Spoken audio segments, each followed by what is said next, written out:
En cuanto crucé la puerta de aquella sala de audiencias, mi hija Mariana soltó una risita nerviosa.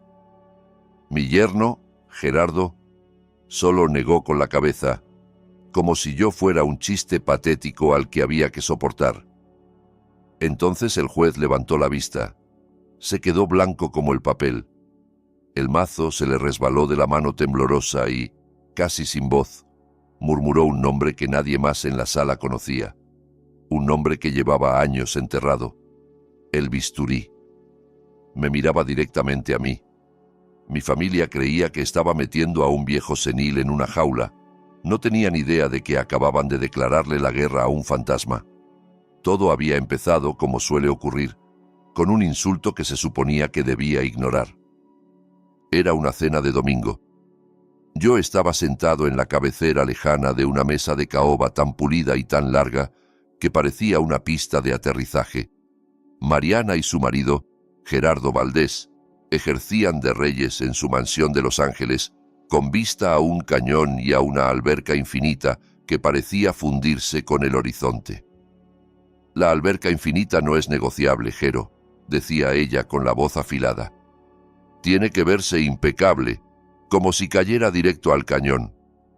Gerardo, enfundado en uno de esos trajes a medida que siempre le quedaban media talla más ajustados de lo necesario, no apartó la vista del teléfono. «Lo que tú quieras, amor. En cuanto cierre este trato de 9 cifras en Ojai, te lleno la alberca de champaña», presumía, alardeando de que era una jugada garantizada, un negocio de 9 cifras que no podía fallar. Hablaban a través de mí, discutiendo sobre contratistas de albercas, grandes operaciones y el próximo evento benéfico de Mariana, como si yo fuera un mueble viejo heredado sin saber dónde colocarlo. Me llamo Nicolás Prado, tengo 71 años y, en esa casa, era invisible. Desde que mi esposa, Clara, murió hace 10 años, hice lo que creí correcto. Vendí nuestra casa grande de familia en Connecticut, una casa llena de recuerdos que me asfixiaban, y compré la casita de huéspedes escondida al fondo de esta enorme propiedad. Quería estar cerca de mi única hija, de la única hija de Clara. Era lo que pensé que ella habría querido. Mi nieto Tomás, con 16 años, parecía ser el único que recordaba que yo existía. Alzó la voz desde el otro extremo de la mesa. «Abuelo, mi partido de la fase final del campeonato es la semana que viene. ¿Quieres venir? Jugamos contra Palisades». Antes de que yo abriera la boca, Gerardo lo cortó con un tono de falsa cordialidad cargado de desdén y sin dignarse a mirarme. «Tomás, no molestes a tu abuelo. Necesita descansar. Ya está grande». Mariana soltó una risita ligera, dulce en apariencia, pero que me atravesó como un cuchillo. «Tienes razón, mi amor. Déjalo tranquilo.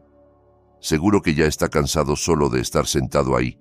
Decidían por mí, diagnosticaban mi energía, mis deseos y prácticamente mi existencia sin darme ni una mirada. No dije nada. Me limité a observar el dibujo del plato, donde un trozo de espárrago se enfriaba intacto. Me habían convertido en un fantasma dentro de mi propia vida. Y lo peor era que yo lo había permitido. Confundí mi silencio con paciencia, cuando en realidad era permiso. 3 días después, un golpe seco sonó en la puerta de mi casita. Era Gerardo. Aquello era raro. Evitaba mi casa como si tuviera la peste, seguramente porque le faltaban los grifos dorados de la mansión. Traía en la mano una botella ridículamente cara de vino y me la puso delante con la sonrisa de un vendedor. «Para usted, don Nico, de lo mejor». Sabía que yo no bebía. Mi cardiólogo había sido clarísimo después del bypass. Ese gesto no era amabilidad, era puesta en escena. Gerardo siempre había sido vendedor. Vendía sueños inmobiliarios, vendía la imagen de una familia perfecta, vendía la idea de éxito. Yo había visto su tipo toda la vida. No entran en un lugar, lo tasan. No perdió el tiempo. Después de un comentario superficial sobre el clima, fue directo al punto. «Nico, estoy sentado sobre la oportunidad de mi vida. Un resort en Ojai.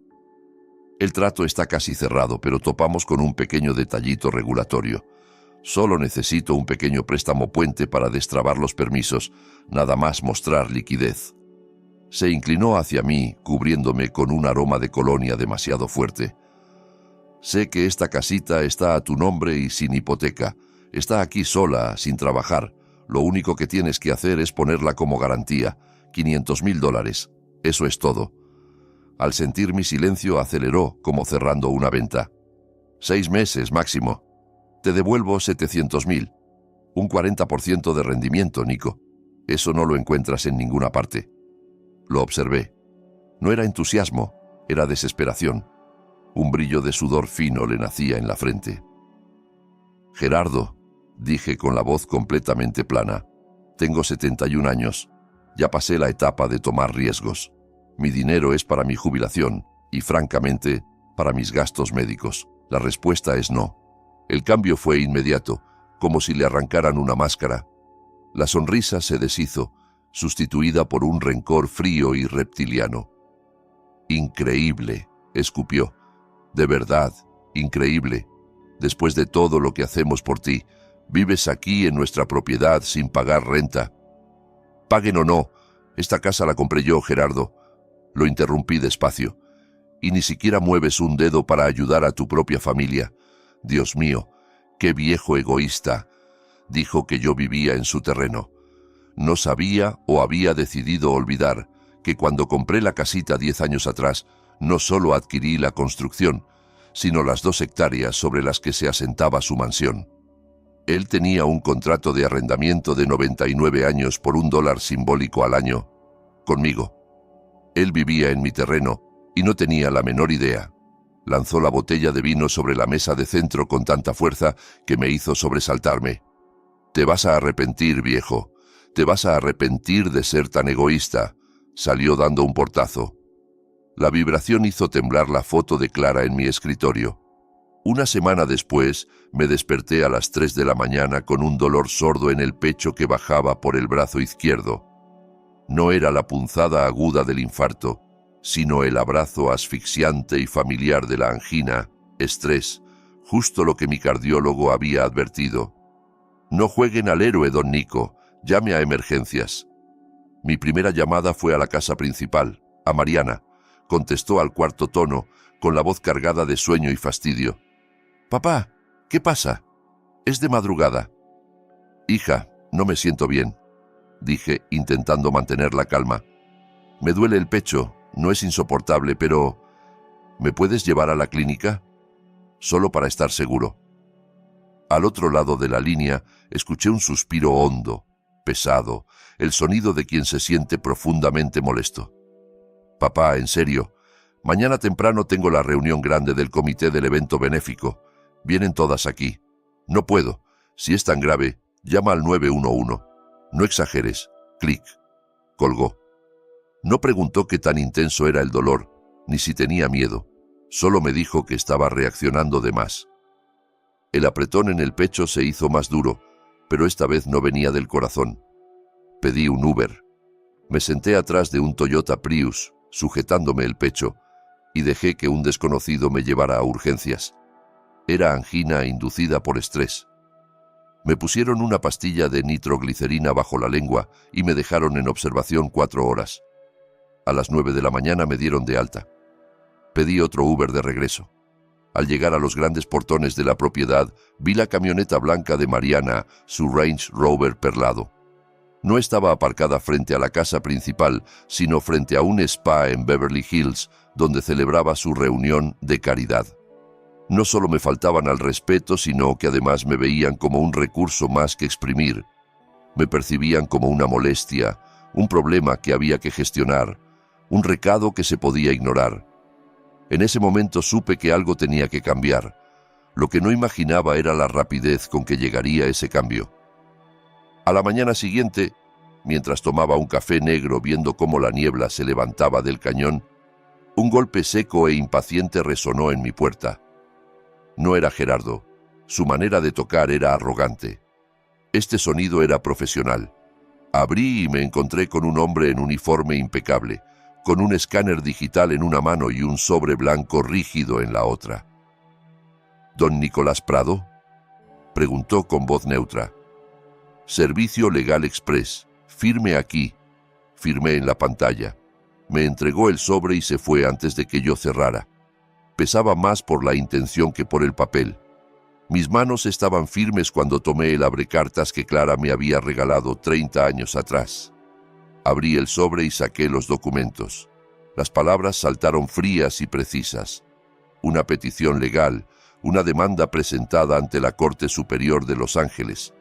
Los solicitantes eran Gerardo Valdés y Mariana Valdés.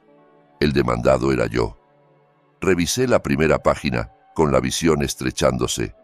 Solicitaban una audiencia urgente, pedían una tutela legal. Me acusaban, a mí, Nicolás Prado, de estar mentalmente incapacitado. Afirmaban que ya no era capaz de manejar mis asuntos financieros ni mis decisiones médicas, que estaba senil. No era solo un insulto ni simple codicia, era una ejecución legal. Querían borrarme, convertirme en un incapaz a cargo del Estado, con ellos jalando de los hilos. Querían que mi invisibilidad se volviera oficial, vinculante por ley. Pasé a la siguiente hoja. Anexo A, el dictamen. Un informe de 3 páginas firmado por un supuesto experto en psicología llamado Dr. Oscar Lin. Según su evaluación, yo presentaba síntomas severos de demencia, delirios paranoides e incapacidad para comprender la realidad financiera, concluyendo con gravedad que era un peligro para mí mismo y para mis propios bienes. Solté una carcajada seca, más parecida a una tos. En toda mi vida no había conocido a nadie llamado Oscar Lin. No toqué la puerta de la mansión. No dudé. Llevaba la demanda en la mano, el papel blanco como un contraste brutal sobre mi piel llena de manchas de edad, y caminé. Crucé el césped perfecto que separaba mi mundo del de ellos y me dirigí directo a la casa principal. Las puertas de cristal hacia la terraza estaban abiertas. Se escuchaban cubos de hielo tintinear en vasos y una música suave y vacía. Como imaginaba, estaban junto a la alberca. Mariana estaba recostada en un camastro, con las gafas de sol a un lado y una revista apoyada sobre el vientre. Gerardo, de pie tras la barra exterior, se servía otro cóctel. Lucían tranquilos, satisfechos, como depredadores que han colocado una trampa y solo esperan pacientemente a que la presa se desangre. Pisé la terraza. La música se detuvo. Mi sombra cubrió a Mariana. Se incorporó sobresaltada y bajó las gafas. «Papá, ¿qué haces? Estás interrumpiendo nuestro...» Su voz se apagó al ver los papeles. No miró mi cara, miró la carpeta. Gerardo se giró con una sonrisa falsa. «Nico, justo estábamos...» Y entonces vio la demanda. La sonrisa no solo se borró, se convirtió en una mueca de fastidio antes de que él se obligara a recuperar un gesto de preocupación fingida. Levanté el sobre. «¿Qué es esto?», pregunté. Mariana se encogió, apartando la vista hacia el agua, incapaz de mirarme. Gerardo, en cambio, entró en modo actor. Dejó la copa, se secó las manos en una toalla y cruzó los brazos adoptando poses de superioridad. «Papá», dijo con voz llena de condescendencia, «esperábamos que no tuvieras que enterarte así. Íbamos a hablar contigo justo antes de la audiencia». «¿Qué es esto?», repetí. «Es por tu bien», respondió avanzando un paso. «Mira, después de ese pequeño susto del corazón la semana pasada, Mariana y yo entendimos que ya no puedes cuidarte solo. Te estás olvidando de cosas, te confundes». «Tuve indigestión, Gerardo», dije. Él hizo un gesto despectivo con la mano. «Eso crees, pero estabas con dolor, desorientado. ¿Y si la próxima vez es peor? Alguien tiene que manejar las cosas, proteger tus finanzas, asegurarse de que tus cuentas se paguen, tomar tus decisiones médicas antes de que, ya sabes, te hagas daño. Me estaba manipulando para hacerme dudar de mi propia percepción, utilizando precisamente el episodio que ignoraron como evidencia de mi incapacidad». Miré a mi hija. «Mariana, esto es lo que quieres. Firmar un papel que dice que tu propio padre está loco». Por fin me miró, pero sus ojos eran duros, reflejando solo el azul de la alberca. «Es lo mejor, papá. Solo queremos ayudarte. Te queremos», dijo, «queremos», como si la palabra no significara nada. «No tienes ni idea de lo que significa amar», respondí. Fue entonces cuando a Gerardo se le agotó la paciencia. La máscara del yerno preocupado se desprendió, dejando al buitre a la vista. Soltó una risa corta y fea. «Nos vemos en el juzgado, viejo», soltó. «La verdad, esto solo demuestra nuestro punto. Estás paranoico». Exactamente lo que dijo el doctor Lin. Alzó su copa en un brindis burlón. «Será mejor que busques un abogado de oficio, porque dudo mucho que puedas pagar uno de verdad». Ese fue el límite. Ese fue el momento en que el viejo frágil y olvidadizo que ellos creían conocer murió. Y algo más, algo para lo que jamás estuvieron preparados, despertó. Volví a la casita, cerré la puerta y el clic de la cerradura fue el sonido más fuerte que había escuchado en mi vida. El sonido de una línea trazada, de un límite definitivo. Para ellos, ese espacio era la habitación de un viejo senil, una caja beige y silenciosa, donde yo dormitaría hasta ser gestionado y olvidado. Nunca habían visto, ni una sola vez, la otra puerta. Estaba al fondo del vestidor, oculta tras una fila de trajes que casi nunca usaba. No tenía una cerradura normal. Tenía un lector biométrico para huella. Apoyé el pulgar en el cristal frío. La luz se puso verde y un cerrojo pesado se deslizó hacia atrás con un chasquido discreto y caro. Entré. Ese era mi verdadero hogar. Dentro no había cama ni sillón reclinable, solo libreros del piso al techo, 3 monitores enormes, una pared de archivadores metálicos y un sistema de telefonía satelital encriptado. El aire era fresco y quieto. Gerardo pensaba que yo era un oficinista jubilado, un simple contador de una firma mediana de Connecticut, cuyo mayor logro en la vida había sido ahorrar para una vejez cómoda. No tenía idea. 30 años atrás, en Washington, D.C., yo no era Nico. Para los directores generales de empresas de las 500 empresas más grandes de Estados Unidos, para senadores corruptos y políticos de alto nivel, yo tenía otro nombre. Me llamaban el bisturí. Fui el principal investigador forense del Departamento de Justicia. El hombre al que enviaban cuando los números no solo parecían mal, sino imposibles. No me limitaba a seguir el rastro del dinero, lo abría en canal. Descubría los tumores financieros, las cuentas ocultas, los libros secretos que todos los demás pasaban por alto. Fui el hombre que mandó a 12 altos ejecutivos a prisión con una sola hoja de cálculo. De todo eso me alejé. Enterré a ese hombre el día que Clara recibió su primer diagnóstico de cáncer. Cambié mi oficina blindada y la adrenalina de la caza por salas de espera de hospital y calendarios de quimioterapia. Lo hice sin pensarlo. Me convertí en esposo de tiempo completo, luego en viudo, después en un padre intentando reconectar con una hija a la que apenas conocía, y finalmente en un abuelo invisible. Dejé morir al bisturí porque mi familia necesitaba a Nico. Ese día, Gerardo y mi propia hija le dieron al bisturí un motivo excelente para salir de su retiro. Me senté frente al teclado, ignoré la línea telefónica normal y tomé el auricular seguro. Mis dedos no temblaron al marcar 11 dígitos que no había usado en 10 años, pero jamás había olvidado. Sonó 2 veces. Una voz aguda y profesional respondió. «Despacho Sáenz, habla Rebeca». «Rebeca», dije. «Soy Nicolás Prado». Hubo un silencio, no de confusión, sino de shock, de reconocimiento. «Señor Prado». «Dios mío, pensábamos que se había esfumado del mapa. Mi padre pregunta por usted todo el tiempo. Siempre se preguntó qué había sido del bisturí». «Estoy en Los Ángeles, Rebeca. Te necesito aquí mañana. Trae a tu mejor equipo, los que saben cavar hondo». La pausa fue más corta esta vez. El asombro se disipó, reemplazado por el acero que yo recordaba. «Dígame qué hicieron», pidió. «Han presentado una solicitud de tutela.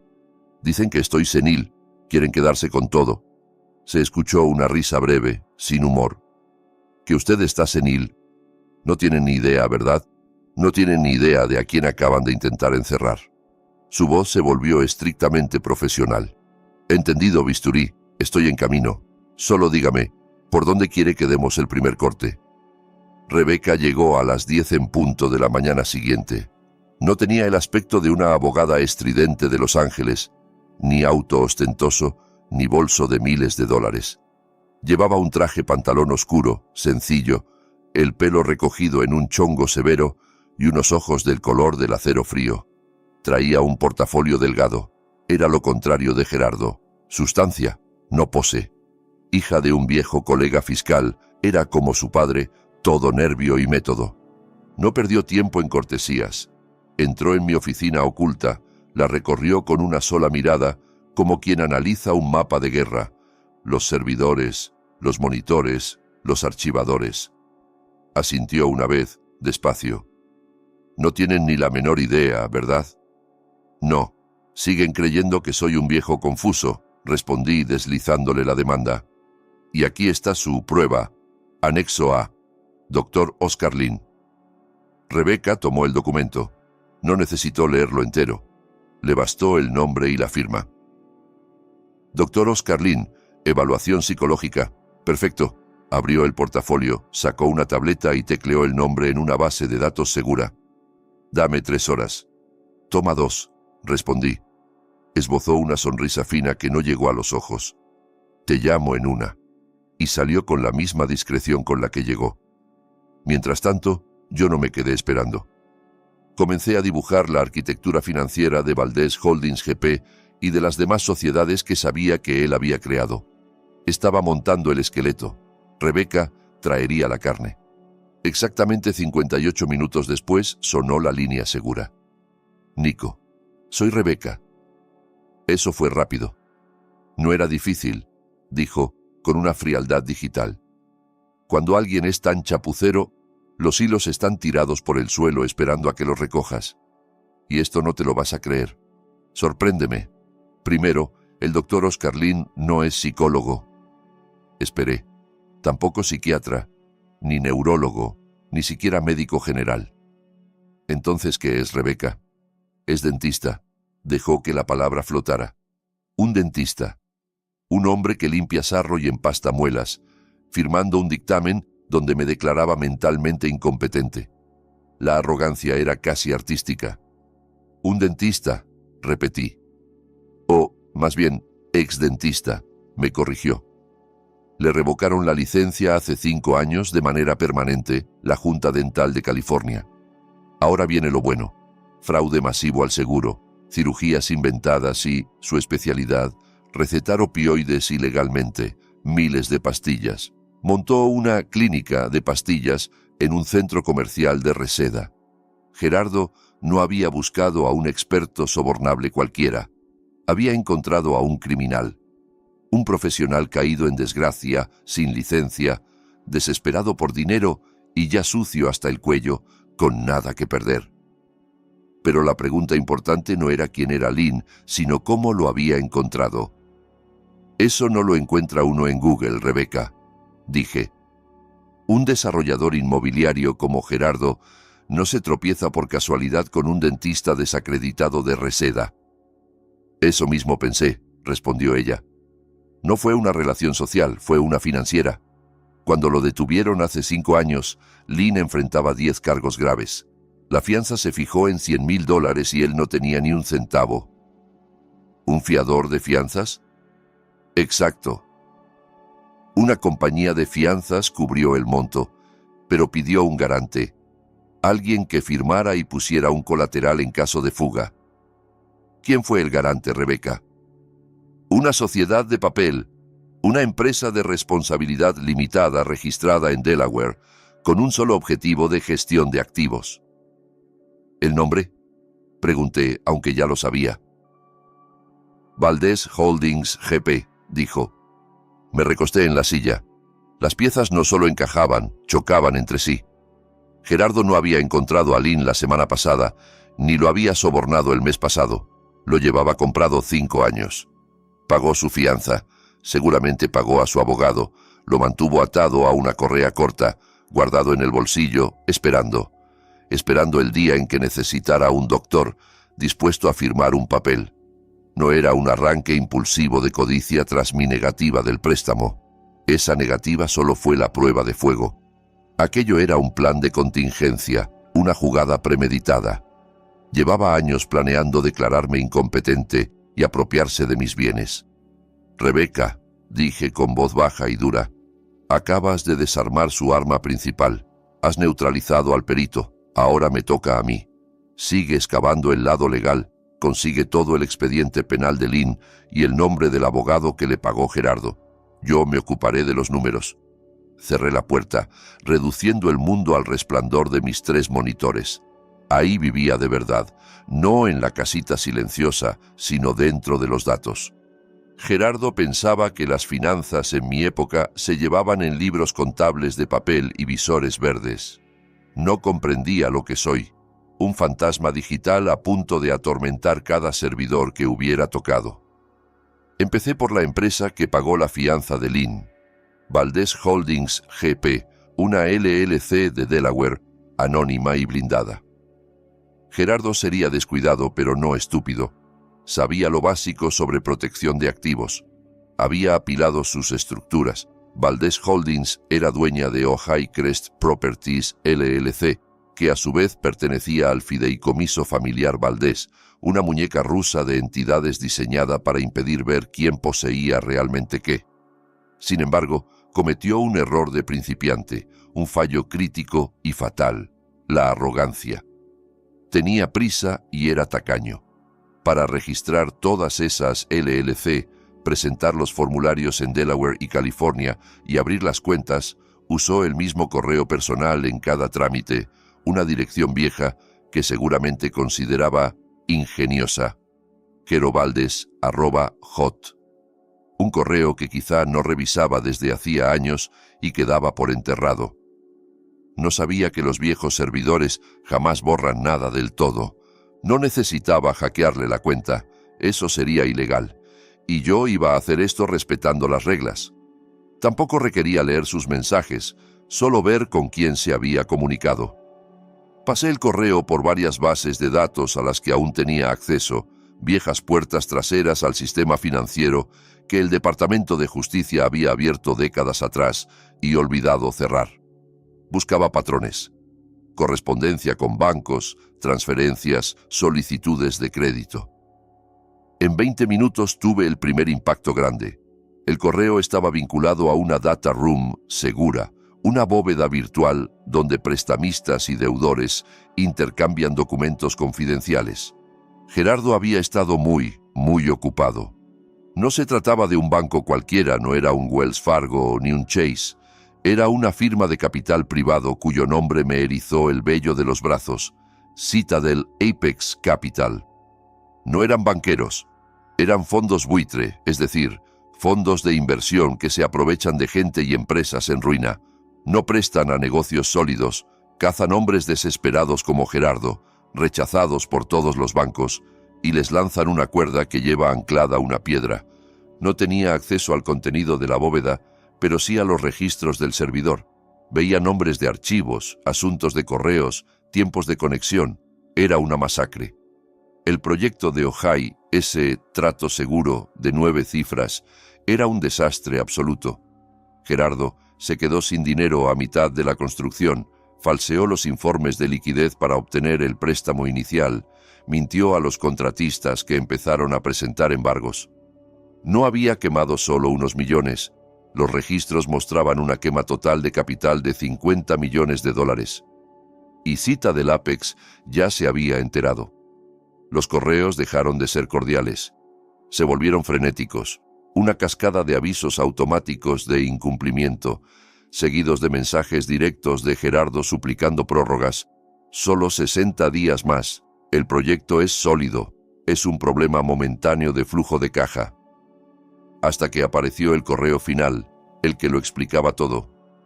Una exigencia urgente de que pusiera más dinero en efectivo, enviada una semana antes, el día después de que yo rechazara su petición de los 500.000. El fondo no solo estaba enfadado, activaba la cláusula de emergencia del contrato, exigía un pago inmediato de $5 millones, no 500.000, sino 5 millones en un solo monto. Plazo: 10 días hábiles. Si no pagaba, no solo le quitarían la propiedad de Ojai, activarían la cláusula de cruz de colateralización, que es una cláusula del contrato que les permitía quedarse con todo lo que había puesto como garantía: la mansión, los coches, las cuentas.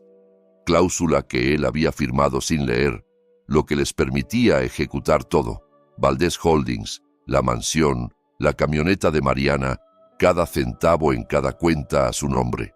Lo iban a borrar del mapa. Me quedé viendo la pantalla, sintiendo cómo las piezas encajaban con una lógica fría y perfecta. No necesitaba mi préstamo como puente para los permisos. Lo necesitaba como pago desesperado de buena fe para mantener a raya a los lobos.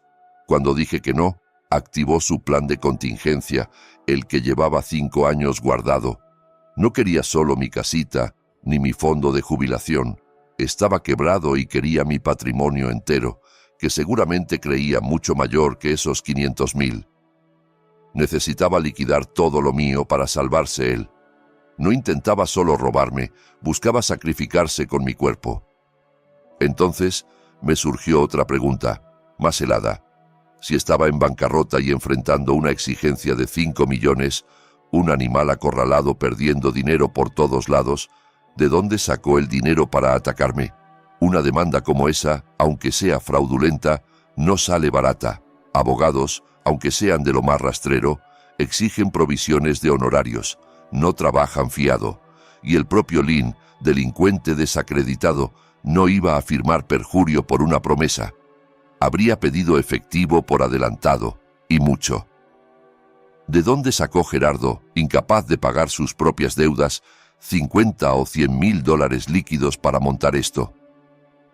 De inmediato recordé la cena del domingo, sus fanfarronadas sobre Ojai y las de Mariana sobre su gala benéfica. Cuando Clara murió, tomé una parte del dinero de la venta de nuestra casa en Connecticut, varios millones de dólares, y lo coloqué en un fideicomiso, es decir, un fondo benéfico a nombre de mi esposa, la Fundación Clara Prado. Su misión era financiar investigación oncológica temprana, el tipo de trabajo que quizá podría haberla salvado. Puse a Mariana como directora. Pensé que le daría sentido y la conectaría con la madre que perdió. Yo era el fundador, con derecho pleno de supervisión, pero jamás lo ejercí. Confié. Era el nombre de mi esposa. Era mi hija. Llamé al banco privado de Boston que administraba los activos de la fundación. Un banquero al que no escuchaba desde hacía 5 años contestó, sorprendido al oír mi nombre. «Señor Prado, qué gusto. Normalmente solo habla Mariana». «Seguro», dije, con voz de hielo. «Voy a ejercer mis derechos de fundador. Quiero un estado de cuenta detallado de todos los egresos y transferencias de la Fundación Clara Prado de los últimos 12 meses. Lo quiero en 5 minutos por correo seguro». «Señor, eso puede tardar un poco en prepararse». «5 minutos», repetí y colgué. En 3, mi bandeja segura emitió un aviso. Abrí el PDF con las manos perfectamente firmes. El saldo total debería superar los 3 millones. El número que apareció era $412.000. Empecé a desplazar la vista. Sentía como la sangre se me helaba. La fundación sangraba dinero. Había donaciones pequeñas, esperables. 5.000 a un laboratorio, 10.000 a un hospicio. Y luego estaban los otros cargos. Honorarios administrativos, asesoría, servicios de organización de eventos, sumas enormes. $150.000 pagados hace 2 meses. Destinatario, Valdés Holdings GP, la empresa de Gerardo. Había facturado consultoría a la fundación de su suegra. Otro pago de $80.000 por organización de gala. Proveedor, la Premier Events LLC. Me tomó menos de 1 minuto revisar el nombre. Era una empresa de papel creada 3 meses atrás, con domicilio en un apartado postal de Van Nuys y un único propietario, Gerardo Valdés. Se pagaba $80.000 a sí mismo por organizar su propia fiesta. Sin embargo, la prueba definitiva no estaba en las descripciones, sino en la imagen de los cheques. El banco adjuntaba los escaneos de todos los emitidos por montos superiores a 20.000. Abrí el de los 150.000 a Valdez Holdings, luego el de los 80.000 a LA Premier Events. Miré la línea de la firma, el trazo elegante que autorizaba las transferencias. No era la rúbrica de Gerardo, era la de Mariana Valdez. Cerré los ojos. Me había preparado para la corrupción de Gerardo. Era una serpiente y las serpientes muerden. Es su naturaleza. Incluso una parte de mí estaba dispuesto a aceptar que Mariana fuera débil, manipulada, engañada o presionada. Pero esto no era debilidad, era complicidad activa. Eran sus firmas, claras como el sol. No era solo una víctima, era socia del saqueo del legado de su madre, robando dinero destinado a pacientes de cáncer de un fondo con el nombre de Clara para financiar, ¿qué? ¿El delirio de su esposo? Peor aún. Al ver las fechas, me di cuenta de que esos pagos, 6 y 3 semanas atrás, eran la semilla para pagar abogados y peritos con el fin de declararme loco. No solo me robaban, estaban usando el nombre de Clara para financiar la ejecución de su viudo. Había creído que existía una línea que mi hija no cruzaría jamás, de decencia, de familia, de compasión básica. Estaba equivocado. No estaba solo perdida, no solo era frágil, era coautora. En ese instante dejó de ser la víctima de esta historia. Dejó de ser, a efectos de lo que venía, mi hija. Se convirtió en el enemigo. Me quedé mirando su firma, el bucle elegante de la M que autorizaba pagar al abogado que firmó que yo estaba loco, con la plata de su madre. El dolor, el shock, la tristeza se evaporaron, sustituidos por algo frío, punzante y nítido. El bisturí volvía a operar. Tomé la línea segura. «Rebeca, aquí estoy», contestó al primer tono. «Ya estoy revisando el despacho que contrataron. Son unos carroñeros conocidos, pero...» «Da igual», la corté. Mi voz sonaba distinta incluso para mí, plana y dura como acero pulido. «Cambio de plan». «¿Qué cambio?», preguntó. «Ya no vamos a defendernos. Vamos a acabar con ellos. Vamos a arrancar esto de raíz. Ya terminé». Hablé entonces de otra pieza que ahora entraba al tablero. Citadel Apex Capital y su fundador, Jim Callahan.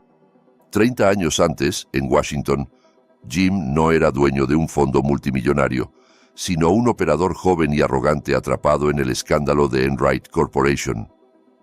La comisión de bolsa estaba a punto de imputarlo por conspiración, con 20 años de prisión en el horizonte. Estaban convencidos de que era parte del fraude. Se equivocaban. Era codicioso, sí, y engreído también, pero en aquel entonces no era criminal.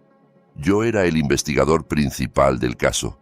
Pasé 3 noches sin dormir, revisando servidores, atravesando libros maquillados hasta encontrar la prueba exculpatoria. Las operaciones originales, con sello de tiempo, que demostraban que el tal Callahan había sido víctima, no cómplice. Lo salvé. Le salvé la carrera y la libertad. Lo hice porque era verdad y mi trabajo era cuadrar los libros. Años después, cuando Clara murió, me llamó con voz seria. «Nico, sé lo que hiciste por mí. Si algún día necesitas algo, una nueva vida, un nuevo trabajo, un cheque en blanco, llámame. Jamás lo hice, hasta ahora».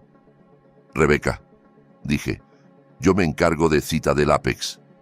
Tú haz algo más. Necesito que prepares un escrito de ejecución y embargo inmediato». «¿Con qué fundamento? Aún no tenemos sentencia». «La tendrás», respondí.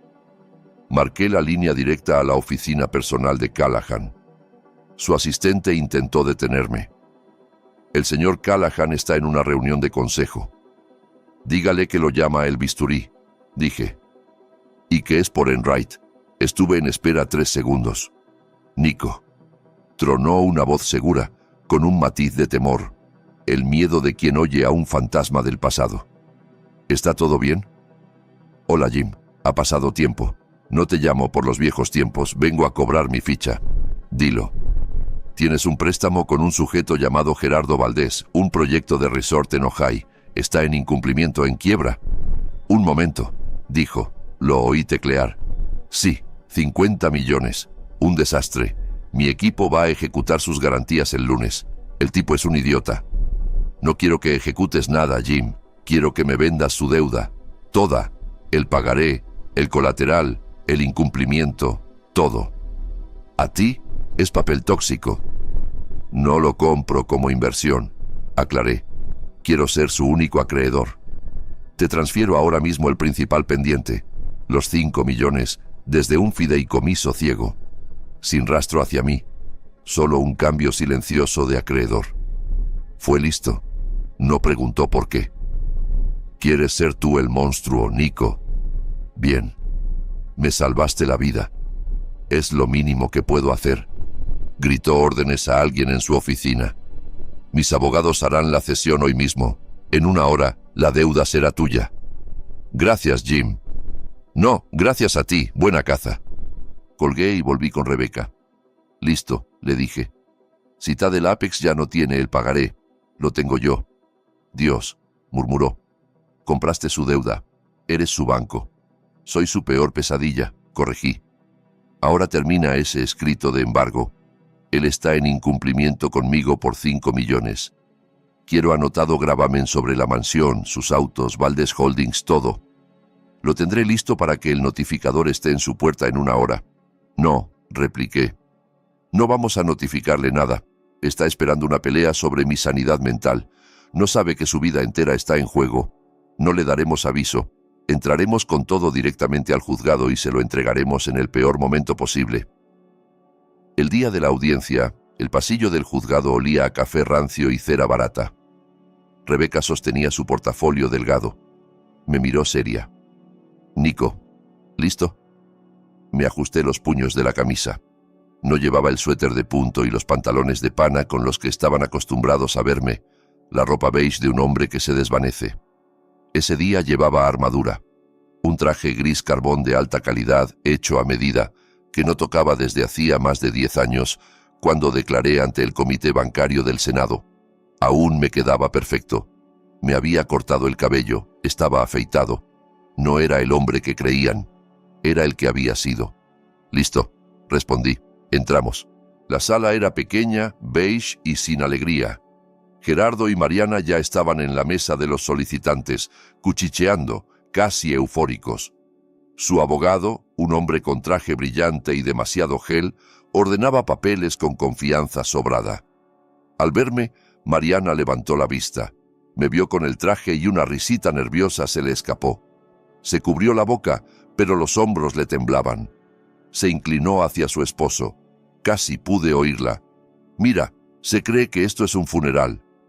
Gerardo me recorrió con la mirada, del cuello a los zapatos, y esbozó una sonrisa de conmiseración. Negó despacio, como si mi intento de dignidad fuera ridículo. Su abogado me lanzó una ojeada rápida.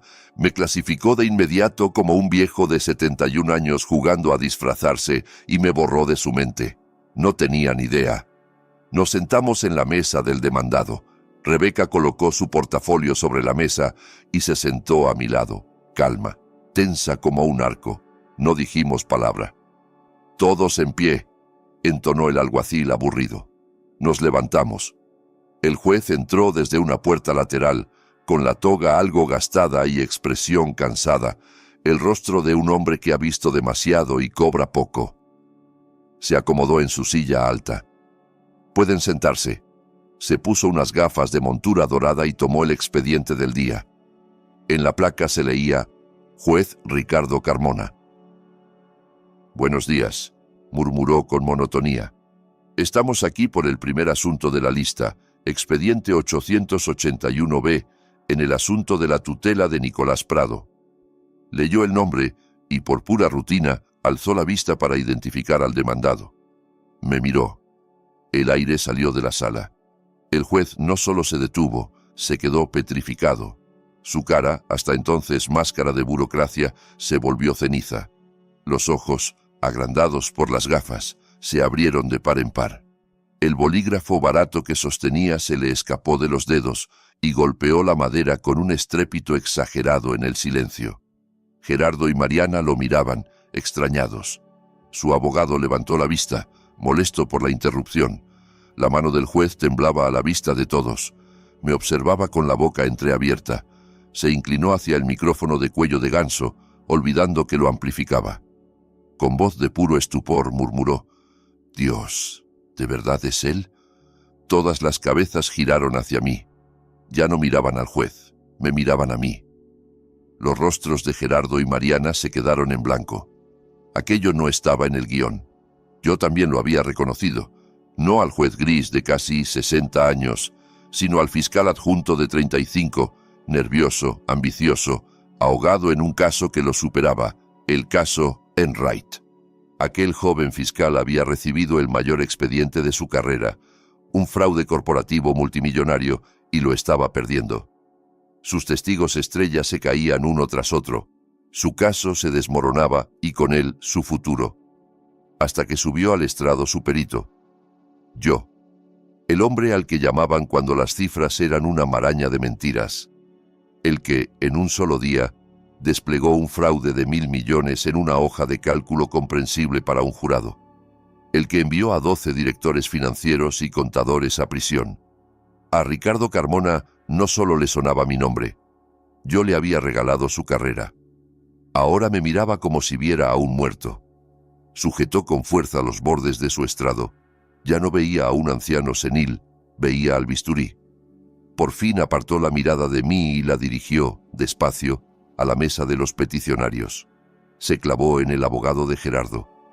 «Licenciado», dijo con voz ahora fría y cortante, «¿es consciente de quién es el demandado?». El abogado, desconcertado, se puso de pie. «Es... el señor Nicolás Prado, su señoría, un jubilado». Carmona dejó escapar una breve exhalación áspera, no una risa, sino una advertencia. «No, licenciado», replicó con voz que llenó la sala. «Ese es el bisturí Prado. Le deseo suerte. La va a necesitar». El abogado de Gerardo, de apellido Fierro, se tragó en seco como si algo se le hubiera atravesado en la garganta. Miró a su cliente. Gerardo le hizo un gesto brusco. «Sigue». Intentando recomponerse, Fierro se aclaró la voz. «Su señoría, los peticionarios llaman a su primer testigo, el principal, el doctor Oscar Lin». Se abrió una puerta lateral. Entró un hombre pequeño, grasiento, con un traje mal cortado. Parecía más un inquilino de sótano que un médico. Evitó la mirada de todos, especialmente la del juez. Se sentó en el estrado, la mano temblorosa mientras juraba decir la verdad. Fierro intentó recuperar su seguridad. «Doctor Lin, ¿tuvo usted ocasión de evaluar al señor Prado?». «Sí», respondió con voz aceitosa, aprendida. «Realicé una evaluación psicológica completa». «¿Y cuáles fueron sus conclusiones?». Prado presentaba signos severos de deterioro cognitivo. Su memoria a corto plazo es prácticamente inexistente. Exhibe síntomas clásicos de delirios paranoides, en especial sobre las finanzas familiares y las intenciones de sus parientes. Se acomodó unas gafas mugrientas como si leyera. «En mi opinión, constituye un peligro para sí mismo y para su patrimonio».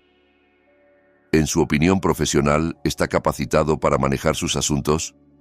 «En absoluto», dijo, negando con falsa tristeza. «Necesita supervisión permanente». Yo permanecí inmóvil. Describía al hombre que ellos querían que fuera. «Gracias, doctor», cerró Fierro con una sonrisita triunfal. «Su testigo». Rebeca se levantó. No llevaba un montón de carpetas ni un portátil, solo una hoja de papel. Caminó hacia el estrado con calma quirúrgica. «Buenos días, doctor Lin», saludó con educación, su voz suave pero cortante. «O quizá debería decirle señor Lin, porque es señor, ¿no es así?». Lin parpadeó, confundido. «Soy doctor». «¿Ah, sí?». Giró hacia el juez. «Su señoría, no encuentro ningún registro de que el señor Lin sea psicólogo, psiquiatra, neurólogo, ni nada parecido». Se volvió al testigo. «Señor Lin, ¿de qué es usted doctor?». «Tengo formación médica», balbuceó mirando desesperado a Fierro. El abogado se levantó. Objeción, irrelevante. Rechazada, atajó Carmona sin apartar los ojos del testigo. Conteste a la pregunta. Fui dentista, musitó Lynn. Un murmullo recorrió la sala.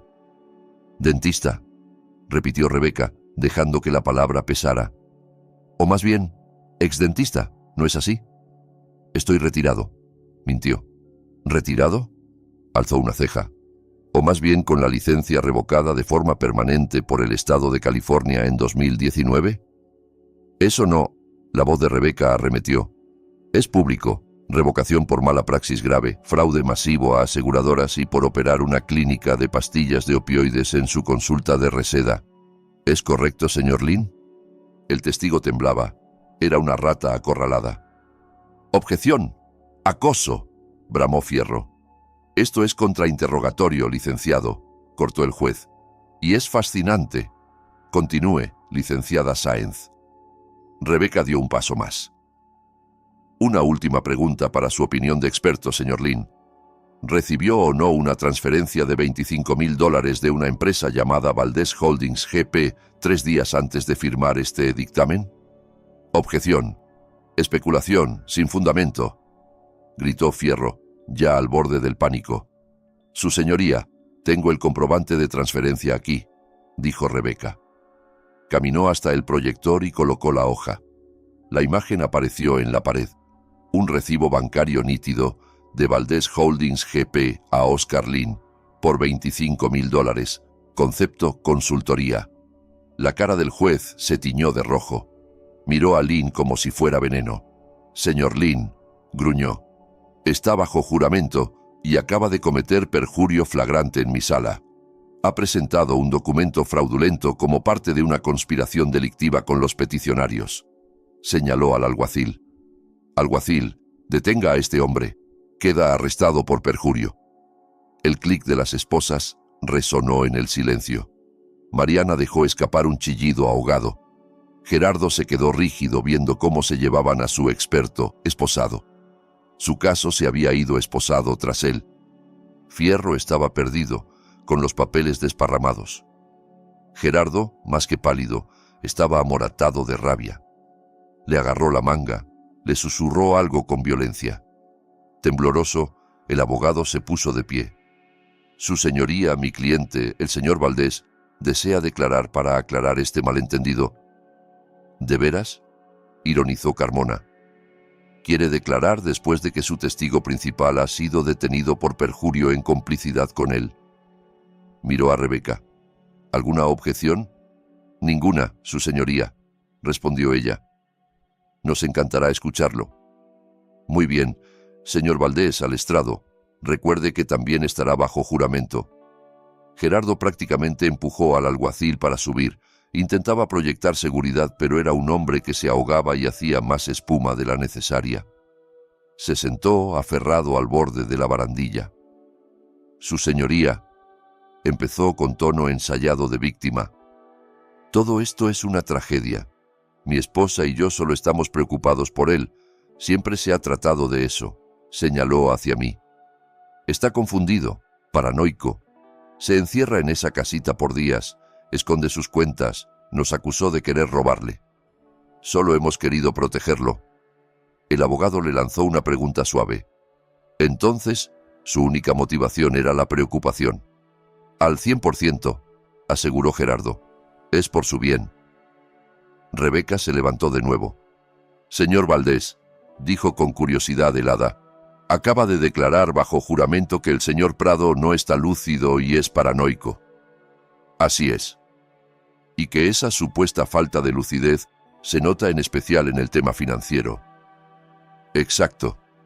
No entiende las finanzas modernas. ¿Por eso cree que no está en sus cabales? Es una parte importante, sí. Entiendo, asintió ella. Explíqueme algo. Hace 2 semanas se acercó a él para pedirle $500,000, ¿no es así? Le ofrecí una inversión, una oportunidad de formar parte del éxito de la familia. Se apresuró él. O sea, le pidió $500,000 a un hombre que, según usted, es confuso y paranoico, remarcó Rebeca. ¿Era eso una prueba de lucidez? Fue su negativa lo que lo demostró. Intentó escabullirse Gerardo. Le ofrecí el negocio de su vida, un retorno garantizado del 40% en 6 meses con mi resort en Ojai. Era un negocio seguro. Se giró hacia el juez. Y él dijo que no, que era demasiado arriesgado. Estaba tan senil, tan asustado, que no pudo ver la oportunidad. Ahí supimos que ya había perdido la capacidad de tomar decisiones sensatas. Rebeca aguardó a que terminara de cavar y entonces empujó la silla. Una oportunidad de oro, dice, repitió. Una canasta segura, un negocio que no podía fallar. Es por eso que el proyecto va $50 millones por encima del presupuesto y enfrenta 16 embargos de contratistas por falta de pago. El color se le fue. Eso es mentira. Esa información es privilegiada. ¿Cómo? No es privilegiada cuando está en incumplimiento, señor Valdés, respondió ella, subiendo el tono. Y su oportunidad de oro es en realidad un barco que se hunde, ¿no es así? ¿No es cierto que su principal prestamista, el fondo Citadel Apex Capital, lo declaró en violación de los convenios del crédito y emitió una exigencia de pago inmediato de 5 millones, con fecha de hace 10 días? Gerardo abrió y cerró la boca sin emitir sonido. Fierro lo miraba horrorizado. 5 millones que no tenía, continuó Rebeca. Estaba y está completamente en bancarrota, y sin embargo encontró dinero para contratar al licenciado Fierro, para pagar $25,000 en efectivo a un dentista desacreditado. Mi pregunta es, ¿de dónde salió ese dinero? Gerardo miró a Mariana, al juez, a cualquiera que le diera una respuesta. Rebeca se la dio. Lo obtuvo, dijo con desprecio, de una fundación benéfica, de la Fundación Clara Prado. Al oír el nombre de su madre, Mariana, que había permanecido inmóvil, soltó un sollozo ahogado. ¿No es verdad, señor Valdés?, siguió Rebeca, con voz de trueno. Cuando se quedó sin un peso y su imperio se derrumbaba, recurriste a tu esposa y la convenciste de robar. La persuadiste de firmar cheques. $150,000 a Valdés Holdings por consultoría, 80,000 a la Premier Events, una empresa de papel tuya, por organización de gala, un total de $230,000 malversados de un fondo para investigación del cáncer. Se volvió por primera vez hacia Mariana. No solo le mentiste al juez, Mariana, le mentiste a ella, a Clara, a ti misma. Tú me dijiste que eran gastos administrativos legales, gritó Mariana de pie temblando. Dijiste que estaba aprobado, que era normal. Me hiciste robarle a mi madre. Gerardo perdió lo poco que le quedaba de contención. Se alzó en el estrado morado de ira y señaló mi mesa. «¡Cállate, Mariana!», aulló con voz rota. «Esto es culpa de él, de ese viejo egoísta. Tenía el dinero, pudo arreglarlo todo con un cheque y dijo que no. Él me obligó, es su culpa». La sala se llenó de gritos, sollozos y objeciones. El juez golpeó el mazo. «¡Silencio!», rugió. «Señor Valdés, si no se calla, lo declaro en desacato. Señora Valdés, compórtese». Gerardo se desplomó en el asiento. Mariana lloraba a borbotones. Los ojos de Carmona se desplazaron hacia mí. Habían perdido el enojo y brillaban ahora con respeto y una curiosidad profunda. «Señor Prado», dijo firme, «sus oponentes ya han expuesto su caso y en el proceso han confesado una larga lista de delitos financieros. Pero la petición de tutela sigue ante mí. ¿Desea decir algo en su defensa respecto a su competencia?». Me puse en pie sin apoyarme. No temblé. La sala estaba tan callada que se oía el zumbido de las luces. Miré a Gerardo, luego a Mariana y por último al juez. «Gracias, su señoría», dije, en voz clara que resonó en la sala. «Pero hoy no vengo a discutir mi cordura ni a defenderme. Mi competencia no está en duda. Mi trayectoria habla por mí». Hice una pausa. «No, su señoría. Hoy no vine como demandado. Vine a presentar una denuncia penal». Fierro saltó. «Objeción. Teatro. Este no es el foro». «Siéntese, licenciado», lo cortó Carmona. Usted abrió esta puerta al traer a este hombre a mi sala llamándolo delirante. El tribunal escuchará lo que tenga que decir. Prosiga, señor Prado. El señor Valdés ya ha confesado una parte. Empecé con tono de anatomista. Ha admitido malversar $230.000 de la Fundación Clara Prado, un fondo creado en memoria de mi esposa para investigación oncológica, pero no actuó solo. No podía. Necesitaba una firma, la de la directora de la fundación. Miré a Mariana. ¿Y tú firmaste, Mariana? Con pleno conocimiento, vaciaste el legado de tu madre para financiar el estilo de vida de tu marido y esta patética tentativa de declararme loco. Ella soltó un gemido animal. No, papá, yo... Firmaste, la interrumpí sin elevar la voz. No es un reproche, es un dato. Su abogado se aferró a un último argumento. No puede hacerles nada. Él no es nadie, está arruinado. Vive en una casita. Aunque presente una denuncia, será su palabra contra la de ellos. Es solo un anciano senil. Ah, eso. Dije, sonriendo por primera vez, una sonrisa fina y fría. Hice un ligero gesto a Rebeca.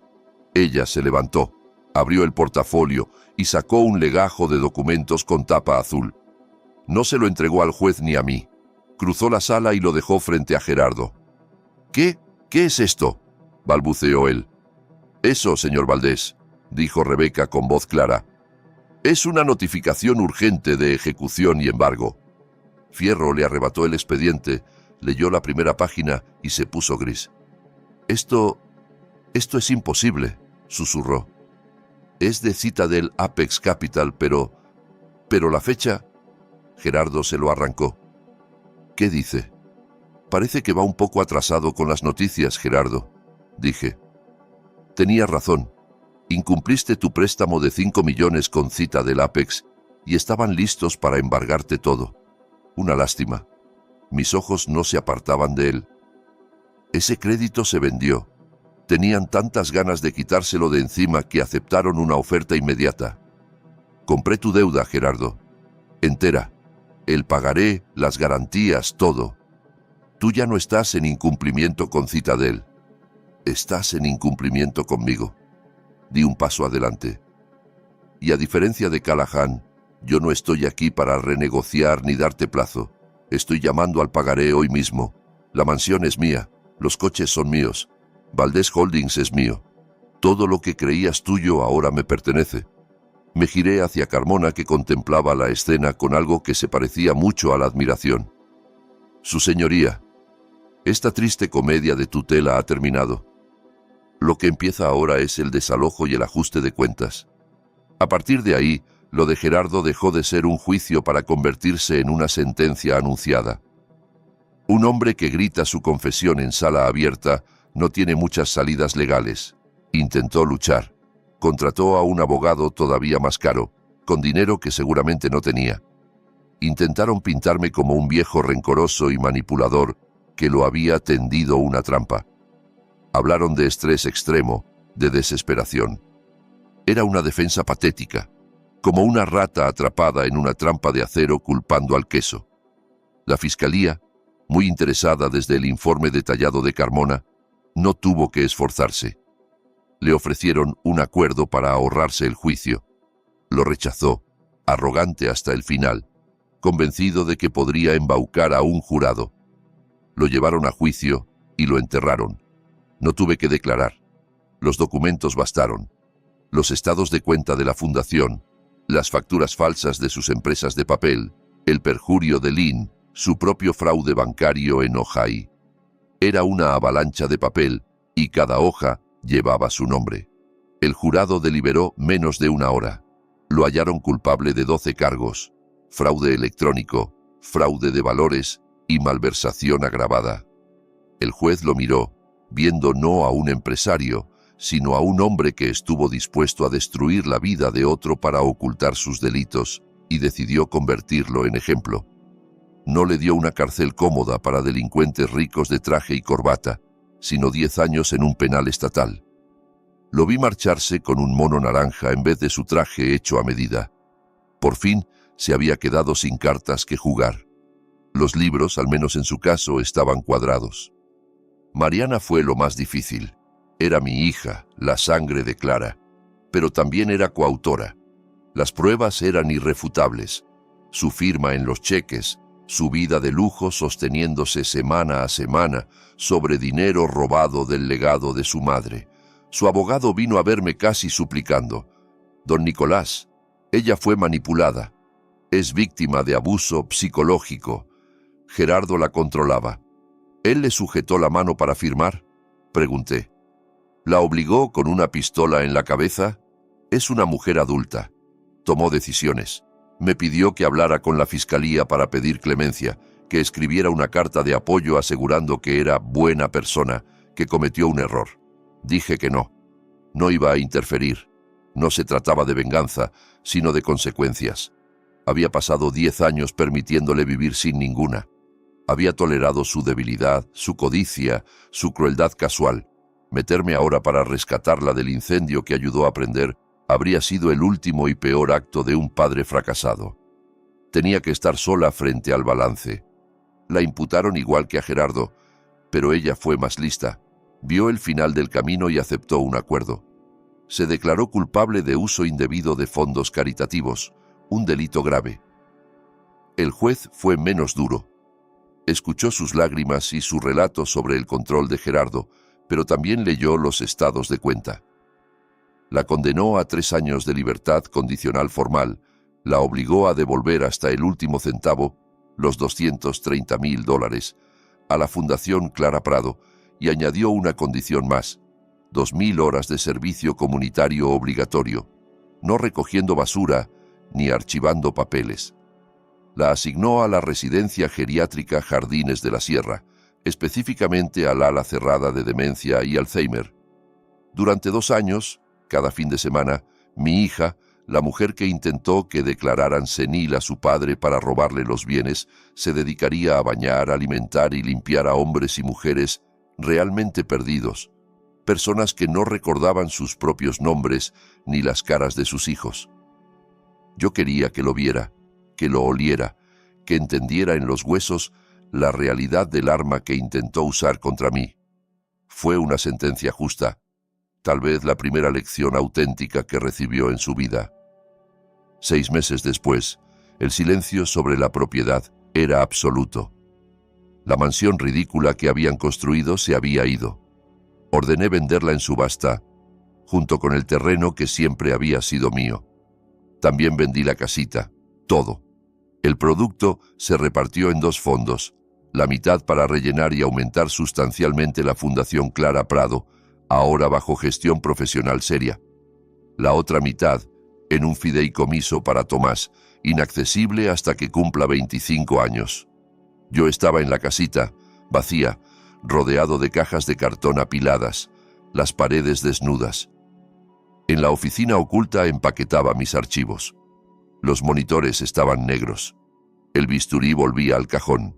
Escuché un paso vacilante en el porche, no un golpe, solo una presencia. Abrí. Era Mariana, transformada, pero no como cambia alguien que pasa por un spa, sino como quien atraviesa un incendio. Ya no llevaba ropa de diseñador, sino un chaleco azul deslavado, con el logo bordado de Jardines de la Sierra. El pelo recogido, el rostro pálido, más delgado, con 10 años añadidos. La arrogancia, la risa fácil, la crueldad ligera. Todo se había quemado. Sus manos, antes perfectamente arregladas, estaban rojas y agrietadas. Se quedó en el umbral mirándome cerrar la última caja. Cuando habló, su voz tampoco era la que recordaba. Era un hilo áspero, cansado, casi muerto. ¿Por qué?, preguntó. ¿Por qué qué, Mariana? ¿Por qué lo dejaste llegar tan lejos? Su voz temblaba, no de tristeza, sino de rabia agotada. Sabías lo que Gerardo era, sabías lo que estaba haciendo. Eres él, el bisturí. Podías haber parado esto cuando quisieras. Cuando pidió los 500.000, podías haberle dicho: sé que estás en bancarrota. Podías haberme enseñado esos papeles. Podías haberme advertido. Entró un paso en la habitación vacía. Pero no lo hiciste, nos dejaste. Me dejaste firmar esos cheques. Nos dejaste presentar la demanda. Te sentaste en tu casita y nos miraste destruirnos. No tenías que arruinarnos, ni mandarlo a prisión, ni... Se señaló el uniforme barato. Ni hacerme esto a mí. Quisiste esto. Nos quisiste castigar. Terminé de pegar la cinta a la caja, la alisé con la palma y me giré hacia ella. Vi a aquella desconocida que un día fue mi hija. Porque si te hubiera frenado, no habrías aprendido nada, contesté sin alzar la voz.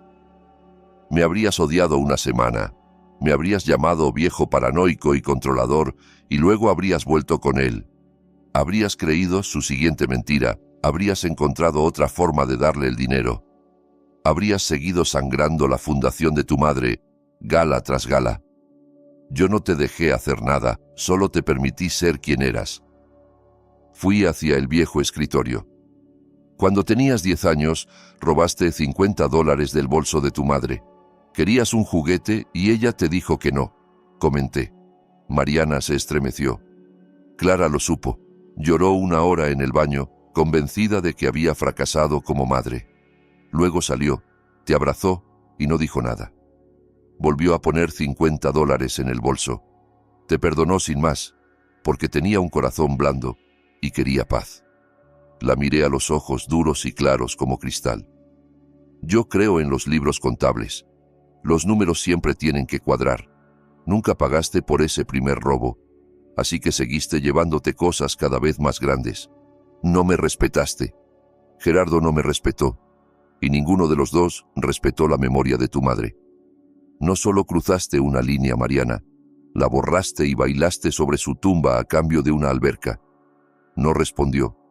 Solo lloró en silencio. No te destruí, añadí. Ya estabas destruida. Solo estabas en bancarrota, en todas las formas en que una persona puede estarlo. Yo solo te presenté la factura. Tomé un sobre del cajón y se lo tendí. Aquí está la dirección de un estudio pequeño en Burbank. Los primeros 3 meses de renta están pagados. Dentro hay una tarjeta para el autobús.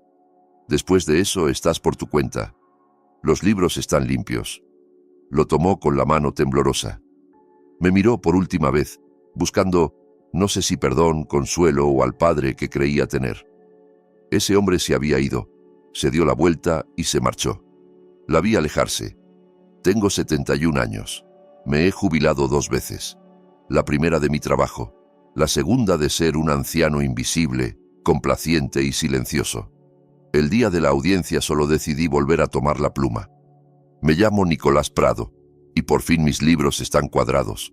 Todo este infierno me enseñó una lección dolorosa e imprescindible. El silencio no debe confundirse jamás con debilidad. Durante 10 años permití que mi amor por mi familia me cegara ante su desprecio. Creí que la paciencia era una virtud, pero aprendí que la paciencia sin límites firmes no es otra cosa que permiso para ser humillado. La verdadera fuerza no tiene que ver con quién grita más, sino con saber el momento preciso para moverse y tener la disciplina de esperar a ese instante. Yo no buscaba venganza, buscaba responsabilidad.